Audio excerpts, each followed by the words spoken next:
I try to convince people to slow down AI, to regulate AI. This was futile. I tried for years. This seems Nobody like a scene in a movie Nobody where listened. the robots are going to fucking take over and you're freaking me out.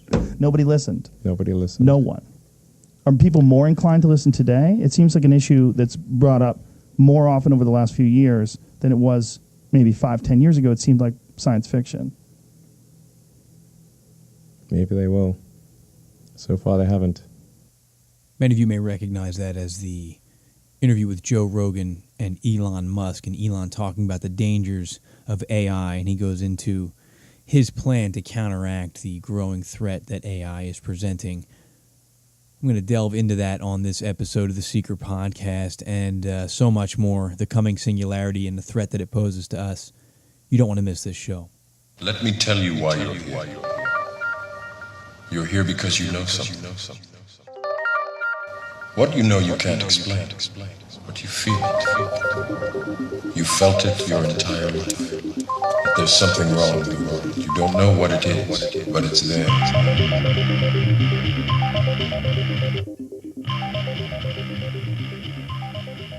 Hello, friends, and welcome to the Secret Podcast with Sixth Sense Media and Service of Change. It's the show that challenges reality, questions at which we've been taught in hopes of inspiring a new direction of thought to bring about change, making the paranormal feel quite normal and the supernatural quite natural. Once again, that's what we aim to do on this episode of the Secret Podcast. My head is hurting from trying to process everything that I've come across this week. Things are unfolding now in the mainstream media that was once the talk of fringe and conspiracy, quote, wackos. We're now seeing credible, science-minded people talking about science fiction type things as a reality. Not 100 years from now.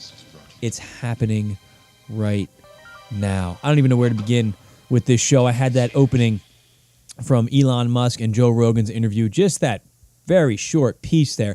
I just listened to it 5 times, just that tiny portion right there.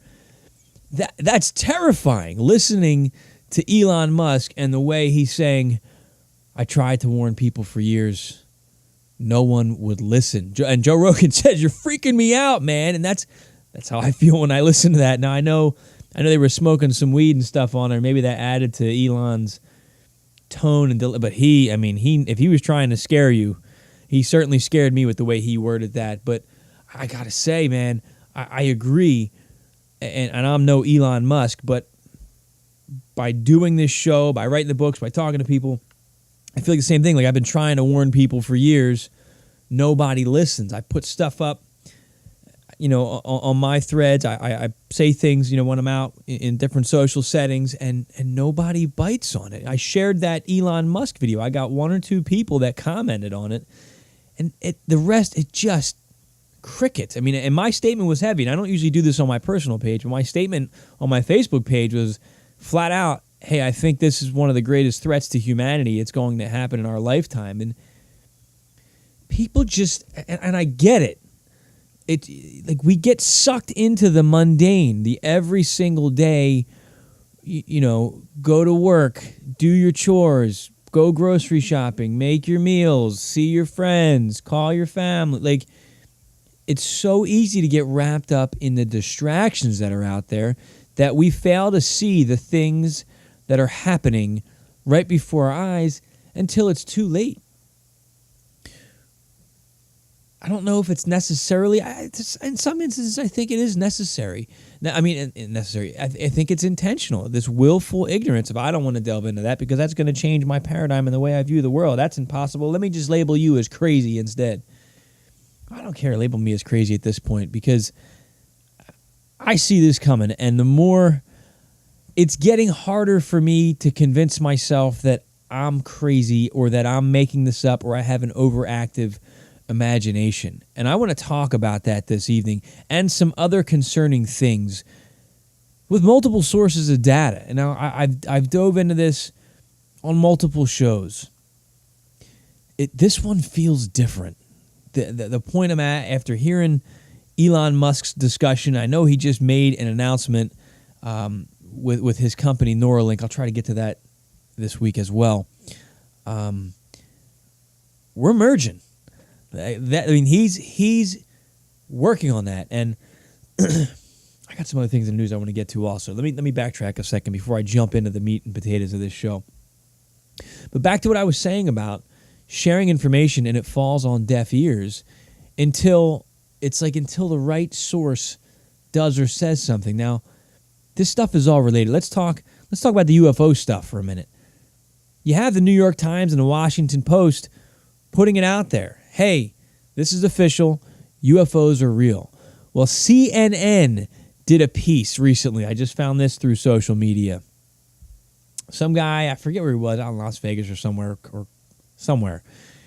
I'll share the link for you to review it on your own. But he was catching these UFOs, and all of a sudden, CNN has an interest in it. Now, when do they ever have an interest in it? They don't even like to go after people to debunk them. Well, apparently they were going after this guy to discredit what he was saying, and he's showing them this video of these UFOs he's capturing, and they brought it to their expert, and the expert's going, I don't know what this is. I got nothing. So then CNN sets up their own cameras. He said he captured it, every day of the week between certain time frames. So he gave CNN the time frames. Like clockwork, CNN put their cameras out there. They captured the craft flying by. Now, the trick of it is, the craft is flying so fast that the human eye can't detect it. Think about that. That's maybe one of the reasons we're not seeing them, is they're going so fast that our eyes aren't perceiving them.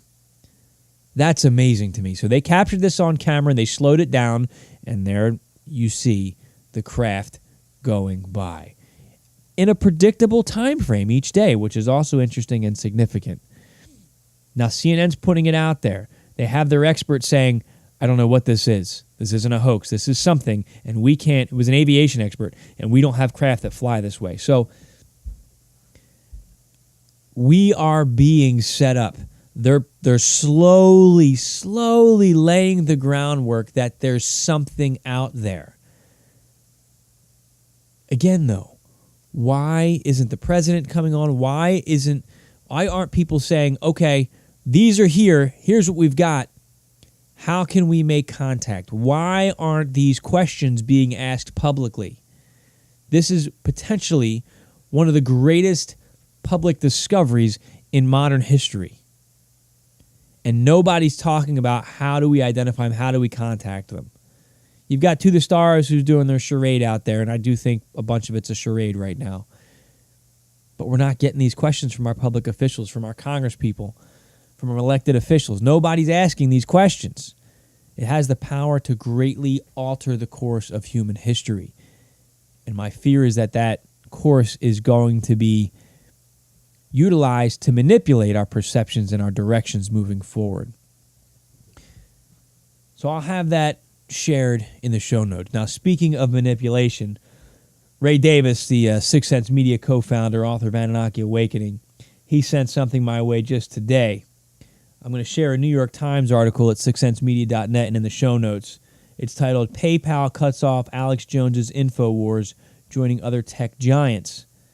PayPal has become the latest tech giant to cut off InfoWars, the conspiracy website run by the white ring provocateur Alex Jones.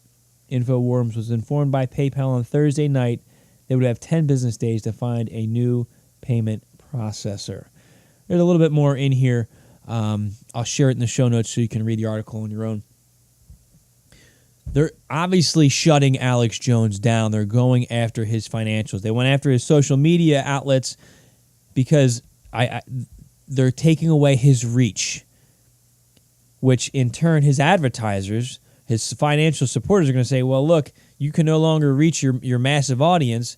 It's no longer a good investment. And now they just took away his ability to even accept payment. Now, whether you agree with Alex Jones or not, now I feel like I sound like Alex Jones in saying this, this is legit a move against free speech. I don't agree with everything the man says. I don't like everything the man says. But by shutting him down this way, you're attacking free speech. Who is next? And I've said this before. Who is next? What's it going to take for you to realize, not you, I'm sorry, for us collectively to realize this is an attack on freedom of speech? Well, I don't like what he has to say, so I'm not going to say anything. Eventually, they're coming for you and me. And that's what's scary, until we're all spitting out the party line. Excuse me, my phone's beeping in the background. I don't know what the answer is, my friends, but we need to do something. We need to find a solution to this before it gets even worse. If they can come after him, they can obviously come after us. Use the platforms we have. I'll say this again later too. Use the platforms we have right now to develop something better, something safer, to protect that free speech. Free speech is allowing others who have opinions different than yours to express what they're thinking and feeling. Now, I understand, and I've talked about this before, it's a slippery slope. Because if you believe that what one person is saying has the power to ultimately create a ripple effect that's going to cause something very bad to happen, or correction, that's going to inconvenience your belief system significantly, where do you draw the line? I don't know. Let's take the part that people like to target Islamic extremism. Where do you draw the line between practicing your belief in Islam and practicing extremism? Where do you draw that line in saying, well, we're going to shut you down. We're going to shut down your freedom of speech and religion because you're going to eventually breed people who hate our way of life and want to kill our people. It's a fine line, but it's still freedom of speech, and that's what this country was founded on, freedom of speech and expression. I'll leave that where it is, my friends, something to sit on and think about. I took a lot of notes. Something that I want to talk about on this week's show as well. We touched on Elon Musk. I'm going to come back to him as well. TruthStream has an awesome video out talking about, will you worship the AI God? And Edward Riordan, I'm not sure if I'm saying his name right, Riordan or Riordan, he's a remote viewer, a very talented remote viewer. He's got his own YouTube page. And he was tasked with a target to view QAnon. Now, this resonates with a lot of the stuff that we've been covering. Now, I'm not up to speed on all the QAnon stuff, on who QAnon is. I do know they're tied into David Wilcock's stuff, and it validates, or it corroborates a lot of what Wilcock is talking about. And they're putting out the cabal's going down, and they're coming after the pedophilia rings, and there's a secret base on Antarctica that's going to rewrite history, and all of this stuff. They're allegedly supporting the resistance. They're pro-Trump. They're, against the cabal that has been out there. Again, I'm not too up on QAnon. I know Wilcock talks about it on Jimmy Church's platform. It ties into the Corey Good stuff, and you can go back and listen to other shows where I've dissected a bunch of that. And that's kind of what got me kicked off, was this David Wilcock prediction. And let me recap here for those of you that are new to the show, and you can go back and listen. I got a whole playlist on. I think they're up to 13 episodes right now through the SoundCloud feed. But David Wilcock is talking about his insiders and his sources, which, again, he doesn't really release them, which I'm very critical of. But what he's been saying probably for close to 2 years now is that his sources have been saying that they're coming after the cabal, that many of these people in the cabal are involved in sex scandals, specifically human trafficking and pedophilia. And they're starting to take them down. Now, we are seeing the pedophilia coming down through the Catholic Church. We are starting to we are seeing that happening right now. We're seeing that being exposed.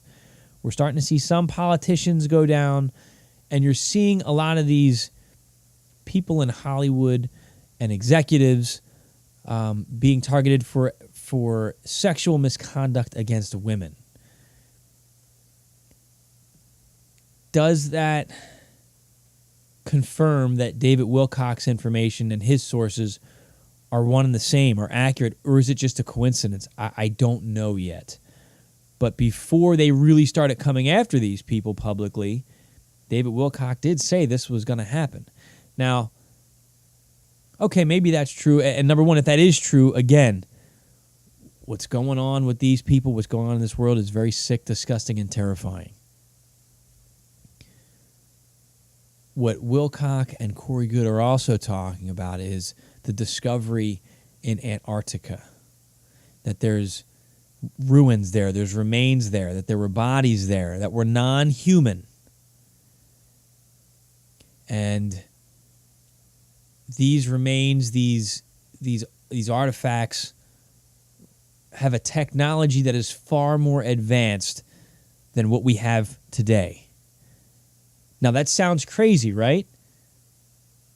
But what just got released through the To the Stars Academy from former Pentagon officials, Lou Elizondo, with top government scientists like Hal Puthoff signed on to the team. Credible people. UFOs are real. They're not ours. Their technology is far more advanced than us. Does that corroborate the possibility that there is something down in Antarctica? The more you put these pieces together, a lot of it's circumstantial. The connections, I'd say, were circumstantial, but they fit. There is more to this reality. There is more to this 6 o'clock news media that we get fed every night than meets the eye. And the problem is, because we're not focused on it, we don't realize the impact that it has on our everyday lives, on the technology we have that keeps us downright enslaved. Here's my inner Alex Jones coming out. That keeps us enslaved to the 9 to 5 grind every week, every day, every month, every year, where we cannot focus on the inner work and the other things that we need to do to really thrive and exist here. Instead, we're just being drained slowly by this system. I know I sound doom and gloom, my friends, but this is what we're missing out on. This is what Dr. Greer talks about. The repression of this technology keeps the oil tycoons in power. That's one tiny piece of what's going on here, or possibly going on here. Our ignorance to this, our lack of demand for this, allows them to continue to do what they do. It allows us to continue to stay divided, fighting amongst ourselves, creating movement after movement, fighting one another instead of understanding the system is dividing us, so we're not focused on how the system is creating these frustrations in our life, putting us at a point of emotional triggers, so we fight one another instead of understanding the system has designed our hardships, and therefore we address that frustration on one another. Now, yes, there are many of us out there, all of us, are culpable of certain things, and we have to take ownership of that. It's not all the system's fault. But we can overcome those differences and those problems if we can focus on the common enemy that we have out there and demand certain things change. But we may not even have to demand it of the system. Again, there are techniques out there. Dr. Greer's CE5 to communicate directly. I haven't tried it yet. I've been talking about it for months. I'd like to try it. But apparently that's one way that we can have communion. Remote viewing, again, documented, released through the government, this is real, and through many private organizations now, can be used to communicate with what they're claiming are ETs or whatever this civilization is. We have a means to do it. Are we doing the work right now? Are we training ourselves to do that? Because what I suspect is coming down, I'm sorry, my friends, I feel like an angry preacher on the pulpit right now, throwing the fire and brimstone at you, but I am legitimately concerned right now for our future. You heard Elon Musk, he's much smarter than me. He's putting a man around the dark side of the moon, he just announced, okay? He's a smart guy, he has power, he has influence. He's concerned about this. A lot of top minds are concerned about this coming AI.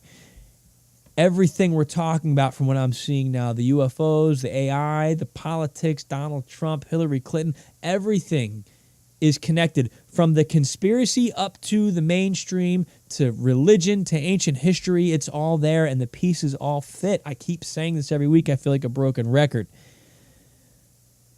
But there's something going on here. Now, you know that I put stock in remote viewing data. And again, if you're new to the show, before you dismiss what I'm saying, go back and listen to my shows where number one, we've done experiments using remote viewing with all of us amateurs out there, and we got results. We did get results on the targets that I was putting out there. I'm going to get back into doing that as well. But there's good research out there that remote viewing is real and it works. It's a way of collecting data. Now, using my Intel experience, my limited Intel experience, but I have an understanding of how this stuff works. Just because somebody remote views a target, you could have 3 or 4 people remote view the same target and get the same data. That doesn't mean we take that data and say, this is gold, this is it, this is what's happening. We take that data and we use that with other data that we can gather to try to verify that. So that's one piece of that data collection. When you're looking at all source intelligence, what other forms of intel do we have to corroborate these stories? So we've got these testimonies from insiders. Some people have come public with it. We've got Freedom of Information Act releases of information. Does that sound right? I think I butchered that expression. You guys know what I'm saying. We have witness testimony and experiences of people who have been out there and experienced certain things. We've got what's called OSINT, open source intelligence, what's being put out there in the media. In some of this stuff, we can look at as precedents the ancient religious texts that have information contained within it, and we've got remote viewing data. All of those pieces and more. There's more stuff out there as well. That's what we need to put together. That's what I've been putting together. That's what a lot of you have been putting together. And what's in common in those stories? And there's a lot. There's a lot. And what I'm seeing right now is UFOs are real. There's some kind of massive deception going on as to their origin, what the governments know about it, what their intentions are. AI is real. AI may be connected in some way, shape, or form to these UFOs. The singularity, if it's not already here, is coming. It's going to happen. It could pose a threat to humanity. It could become a great ally to humanity. We have to be open to that. It has the potential to be. But it's happening in our lifetime. The human mind is slowly being merged with the computer mind. That is happening as well. We are becoming, what do they call, cybernetic organisms. You know, like in Terminator, cybernetic organism. We're being turned into that. Elon Musk said in that interview that your phone is already an extension of you. You want to know something? You look at your phone. That's part of your processing now. So this has already begun. Now, what's scary is that Elon Musk said a couple things. In the Joe Rogan interview, he talked about, I wrote it down. He said, there's different scenarios. This AI could be good, could be bad. I wish I could talk as scary as him. He said, could be good, could be bad. But he says the safest way to deal with this growing threat of AI, to prevent us from becoming obsolete, is to merge with it. And he flat out said, if you can't beat it, join it. Now, I wholeheartedly, completely disagree with this.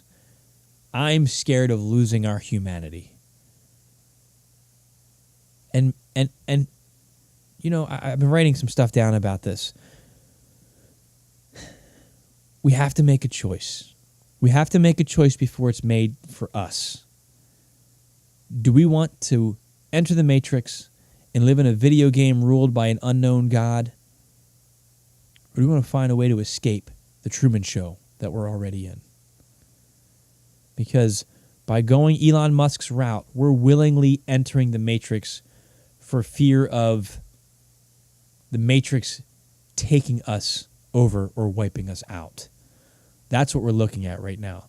So we're looking to go into the Matrix as co-creators, hopefully, as opposed to Skynet scorching the sky and capturing us and plugging our brains into a power plant and using us for whatever. Now, the piece that most people, now Elon Musk does talk about this, but a lot of people aren't talking about is that I believe we're already jacked in.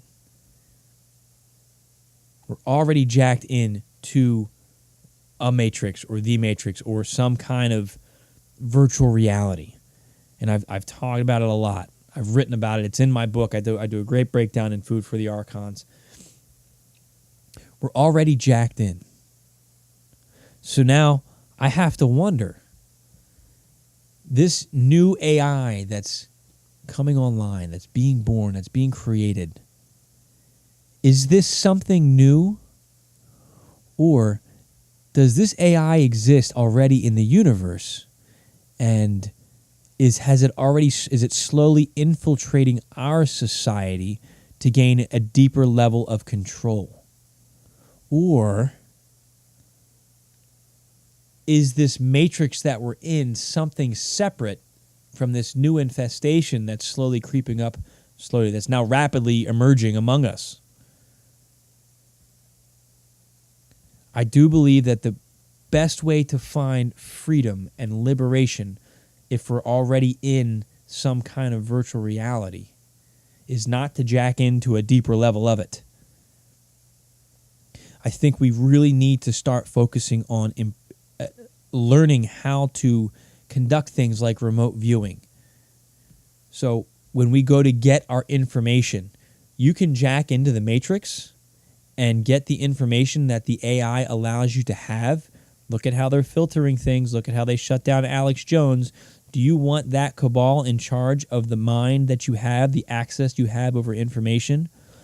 Or do you want to be able to use a technique like remote viewing that, as far as we know, isn't regulated by that cabal or by that AI? We can also use these abilities to enact things like healing and energy work. There's wonderful possibilities. Now, Elon Musk, in that Joe Rogan interview, he talks about one of the reasons we can't compete with AI is because there's what he says is a bandwidth issue, meaning we can only process so much information in so much time. AI, thousands and thousands and thousands of times faster than we are. He's not wrong, or is he? Now, I'm reminded of the work of Bob Monroe and his different, what he called focus states. Now, I don't remember if it's focus 15 or focus 17. One of the altered states of consciousness that Bob Monroe talks about, he refers to as no time. So you will go into a state and your perception will be that you are gone. You are in that state for hours or longer. And in reality, when you wake up, maybe 2 minutes have passed. Think of Inception. When they go down levels deeper and deeper, time slows down exponentially. So if I tend to believe the work of Bob Monroe is very credible, and what he says is very credible. So Musk is looking at physical reality, bandwidth issue. We can only process one thought at a time.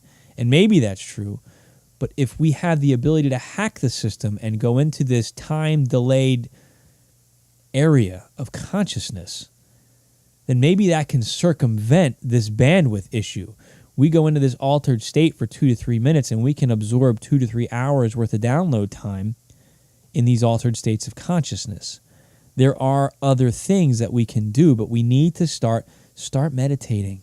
Start figuring this out. If you can go to the Monroe Institute and start taking their programs or download their CDs,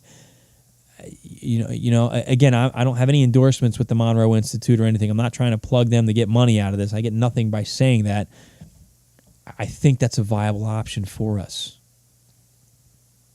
That's another way beyond Elon Musk's if you can't beat them, join them. Again, use the networks that are available to us right now to learn what we can about all these things that we're talking about until the system shuts us down.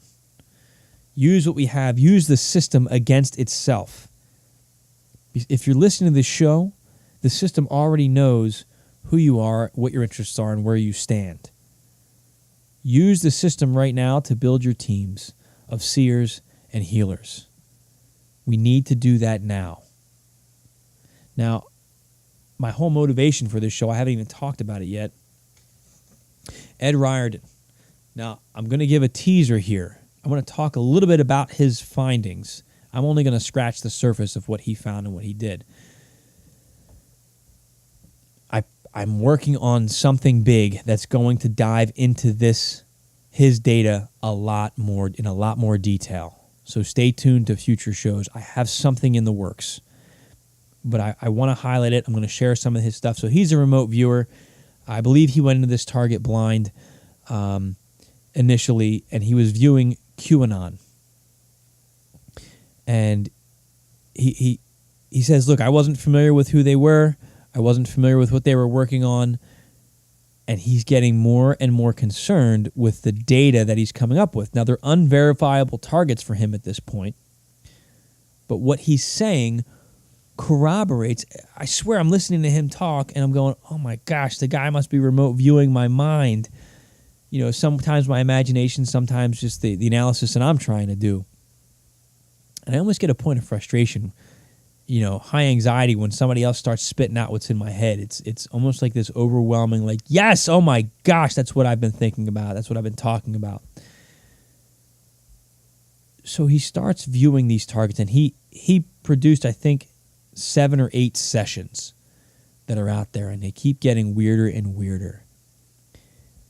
And the picture that he paints is, I think he saw Antarctica at some point. He sees a remote facility, and he's looking at high technology, and he's looking at nanotechnology. Now, go back, 3-4 weeks ago, we talked about nanotech in the food, possibly altering our bodies already. And he's talking about a great change that's coming on humanity. And he says, I feel like I'm in the future. It's not, it's beginning, it's happening now, but this great change is coming. He says he thinks in the 2020s, which is right. I mean, we're 2018 right now. So it's not too far in the future. It coincides nicely, or perfectly, I should say, with when the Singularity is supposed to come online. And that's what it looks like he's viewing, is the organization that is working on the birth of this Singularity. And he says he sees it coming in waves, like this pulse signal or frequency that's going out and instantly changing everybody.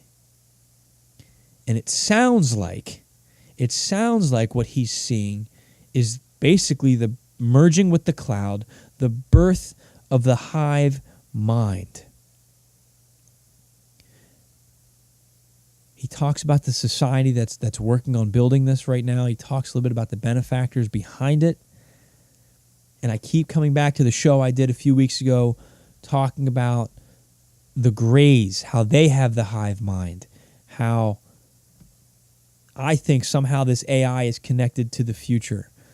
The Greys, some say, are connected to the future. Now, I need to delve into this a little bit further, but somebody I spoke to today, a listener of the show, said that this connects to, Ray, look this up too if you get a chance. This connects to the Rendlesham Forest incident. Now, think back to Rendlesham Forest and what happened. The guy put his hand on the craft and suddenly downloads a whole bunch of ones and zeros, binary, right? This didn't come from me. This is from a listener of the show. I wish I could take credit for this connection. It's an awesome connection. He downloaded binary into his head, and that binary had some signal. I think it was about "we are from the future." I got to look up what it said. All right, holy shit! I just paused what I was doing, and I looked up the Rendlesham Forest stuff. I'll share this with you in the show notes at sixcentsmedia.net in the newsletter. I want to read some of this. This is coming to us from the RendleshamForestIncident.com/the binary code, so you'll have the links. I'm going to read some of what they have here as a background, if you're not familiar with Rendlesham Forest. And I'm going to get to what the message was that he received, and that's why I'm saying, holy shit. Excuse my language. In 2010, it was revealed by Jim Peniston that he initiated a download of information when he touched the pictorial glyphs on the craft of unknown origin during his investigation in the early morning hours of December 26, 1980 in Rendlesham Forest. I don't even know if download was a term back in 1980. Okay. Background on how he received the binary code was received and revealed. He was 26 years old, part of the U.S. Air Force Security Police. He invested this craft of unknown origin that landed in Rendlesham Forest. The men with Sergeant Peniston were, it gives their names, but only Peniston and Burroughs went into the woods to investigate the landing craft. Capsank stayed near the truck as a radio relay for the men. I'm skipping around here. His up-close investigation of the craft included photographs, measurements, and drawings, which he recorded into his U.S. Air Force-issued notebook. He took special note of the strange pictorial-type markings on the side of the craft.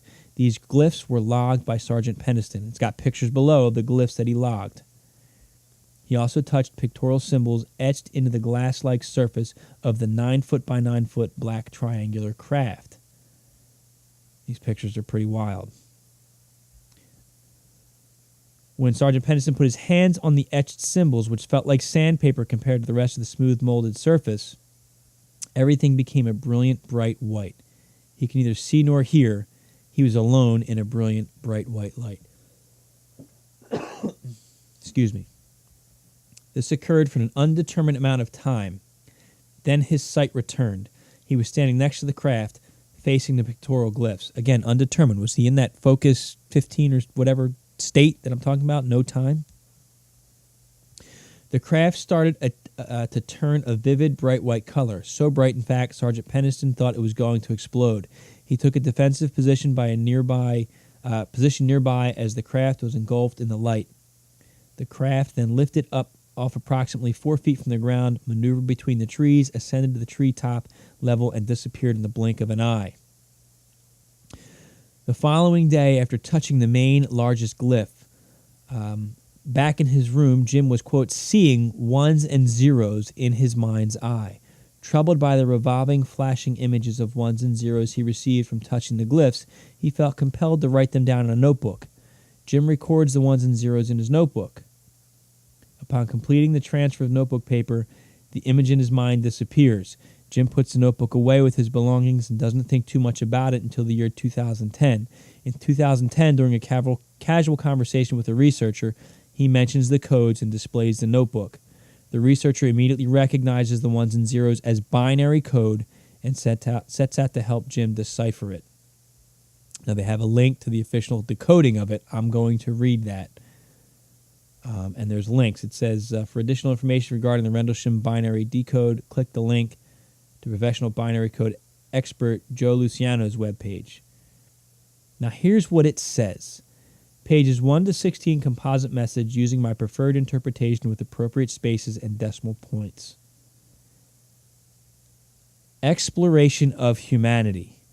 666-8100. Now, we can have a field day with the 666. The next line down are coordinates, which comes back to HY, Brazil. Continuous for planetary advan. I'm guessing question. Advance. I'm filling that in. It says ADVAN. Next line down. Fourth coordinate continuate UQS CBPR before. I don't know what that means. Then it's got a series of coordinates that correspond to Caracel, Belize, Sedona, Arizona, Croat Pyramid of Giza, Egypt, Nazca Lines in Peru, Tao Shaoku, China, Portara at Temple of Apollo in Naxos, Greece. And then it says, the next line down, Eyes of Your Eyes. Origin, High Brazil. And then underneath that it says, Origin Year, 8100.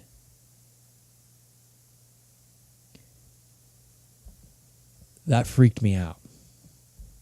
Exploration of humanity. 666-8100. Now, there's that's a connection possibly, to the future, exploring humanity. 666, according to the Bible, is the mark of the beast. What if we are that beast? That's what they're exploring. What if we already have the mark? What if we are the beast? What if we... It's a whole... If you've listened to my show, I've said it before. I said, I suspect that we've been created... Let us make man in our image so he can serve us. Why are we creating AI? Why are we creating androids? Why are we creating sex robots? We're creating them in our image so they can serve us. We're trying to replicate the human mind so it can serve us. That's why the gods, according to the religious texts and the ancient texts, that's why they created us. Maybe we are the beasts. 666, exploration of humanity, 666, exploration of what was created. Now, the advanced whoever of the future are coming back to look at us. Continuous for planetary advancement for what? The seeding of whatever technology they're trying to put in here? The continuation of this experiment, of this project? I'm guessing here, but... Eyes of your eyes. We are the eyes of your eyes. I mean, I can go a thousand different ways of that, but if you're connected to a cloud, if you're connected to the Internet of Things, they're seeing everything. They're telling you what to see, what to perceive, what to interpret. I don't know. I think this fits. And it may tie into what Riordan was talking about, this nanotech coming in, this AI taking over everybody's mind, the hive mentality, the Greys being from the future. Dr. Courtney Brown's book, Cosmic Voyage, talking to, in his remote viewing session with who he perceives as Christ, saying this is by design. There's a problem that the CDC is trying to address, and there's no way out other than whatever this course of action is through the Greys, through the hive mentality, the hive mind mentality.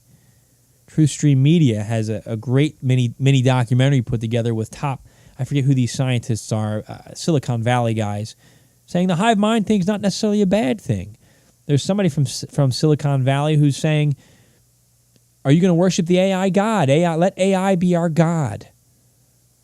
Merge with AI. I mean, these are smart people. I don't know if my show made any sense to you guys this week. Now that I'm thinking about it, it's like, man, do I just sound nuts? It feels right. I don't know if I presented it in a decent fashion, but it feels right. Things are connecting. Elon Musk made another statement. I got to find the video again. I just caught it in passing. He says, summoning AI is like summoning the demon. And he said, you got the guy with the pentagram and the candles. He thinks he's in control, but he's not. And again, I never knew Musk said that, but I guess last year or a couple months ago I did the show, AI and demons. They're one and the same, summoning AI and summoning a demon. I said the same thing. There's an old technology here. Is it connected to the future? Are we in some kind of a time loop? Are they replicating it? Or is this when it actually is born and then it's able to manipulate past, present, future, like CERN that talk about with the Mandela effect? I mean, there's a whole bunch of loose parts out here. I can't process it all myself. I don't have the time or the resources, but through all of us out there, let's put this together. It all fits. Maybe it doesn't. Maybe I'm nuts. I don't know. Maybe I need to end the show here. I babbled for 45 minutes as it is. But please let me know what you think. I'm concerned by all of this. But I hope you also take away from this show that there are things that we can and should be doing. Build your team. Meditate. Connect with your higher consciousness. Learn to understand it. I don't understand it yet. Develop your remote viewing abilities. It's not something that I think we should do alone. We should have a team. Multiple teams to gather our own data so we're not relying on the mainstream and To the Stars Academy to tell us what's going on. Have your tasker task you to view the goals and capabilities of what Lou Elizondo's doing.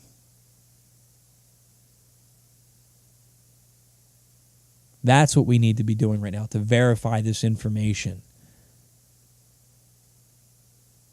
Let's explore. And let's be better prepared for this future that I think is coming. And I don't think we need to be as afraid as maybe I was at the beginning of this show if we're doing the work and preparing in that sense. I'm not saying go build a bunker and buy a ton of food. I think that you should be prepared for disasters because the world is changing.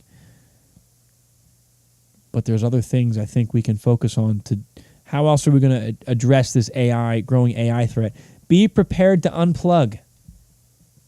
There may come a time when you need to literally crumble your smartphone. Get rid of it. I mean, it's already gathering all this data it can on us. Be prepared to unplug.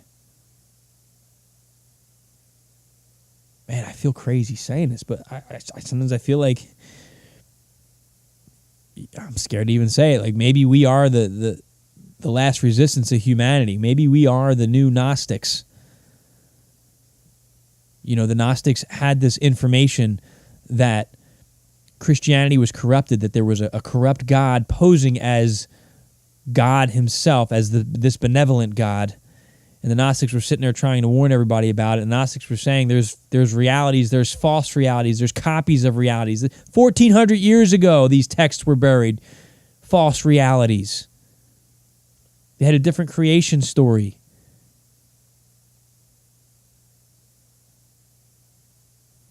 And yet here we are. Once again. They were shut down. They were persecuted. They were killed. Their books were burned and destroyed except for the scrolls that they hid and buried. Maybe we're a continuation of that.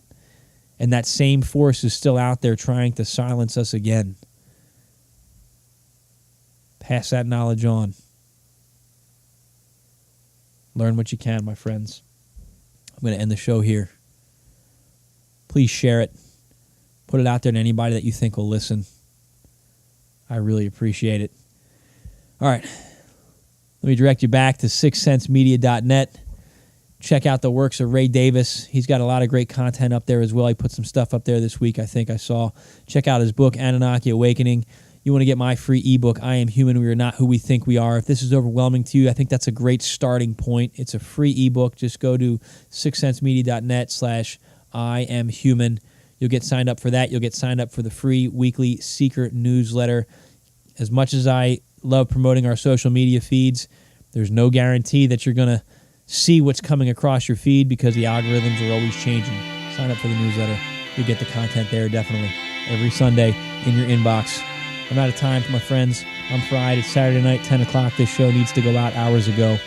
Let me get to work on editing, putting the show notes together. Hit me up with your thoughts on this one. Have a great week. I'm Dennis Nappy II. It's been another episode of The Secret Podcast, where small changes among the masses can have a massive impact around the world. I encourage you to be that change. Never stop questioning, and keep an open mind. Thank you.